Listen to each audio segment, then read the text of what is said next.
Jodoh itu ada di tangan Tuhan atau di tangan manusia?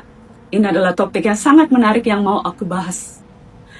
Jodoh itu ada di tangan Tuhan sekaligus ada di tangan manusia sebagai penentu akhir. Apa peran Tuhan di sini?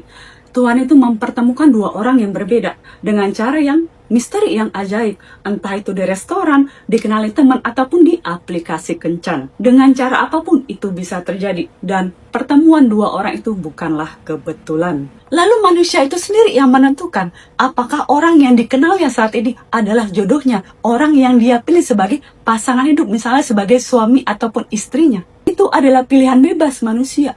Manusia diberikan oleh Tuhan itu kehendak bebas. Bebas menentukan apapun yang menjadi pilihannya dengan menggunakan akal budi. Akal budi itu adalah kemampuan manusia dalam menilai dan berpikir untuk mengambil keputusan. Tentu dalam mengambil keputusan ini kita banyak doa kepada Tuhan, minta petunjuk apakah orang yang bersama dengan kita saat ini adalah orang yang benar-benar Tuhan mau untuk menjadi pasangan hidup kita. Apakah ia adalah orang yang tepat? Nah, di sini kita harus peka melihat tanda-tanda dari Tuhan. Misalnya, pacar kamu saat ini ternyata terbuka kedoknya. Dia suka selingkuh di belakang kamu tanpa pernah kamu ketahui.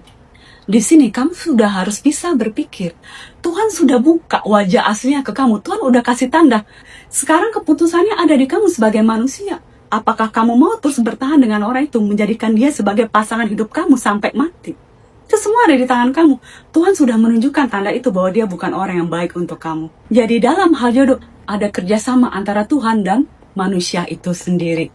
Jadi kalau dibilang hanya Tuhan yang berperan dan tidak ada peran manusia, menurut aku kurang tepat. Kenapa? Karena manusia itu sendirilah yang nantinya akan menentukan dengan bebas apakah orang itu akan menjadi jodohnya atau tidak. Sementara kalau mau dibilang hanya manusia yang berperan dalam jodoh, sementara Tuhan tidak ada, menurut aku juga kurang tepat. Kenapa? Karena Tuhan yang mempunyai kuasa akan hidup kita. Tuhan turun tangan secara langsung ikut campur dalam kehidupan kita, mempertemukan dua orang yang berbeda tadi. Hanya dengan akal budi kita, dengan kebijaksanaan kita, kita harus tahu apakah orang yang kita kenal saat ini adalah orang yang datang sebagai pembelajaran hidup ataukah sebagai pasangan hidup sampai mati. Itu ada di tangan kita yang menentukan. Kita harus bijak. Semoga sharing aku ini membuka pemikiran kamu tentang jodoh ya. Tuhan sayang.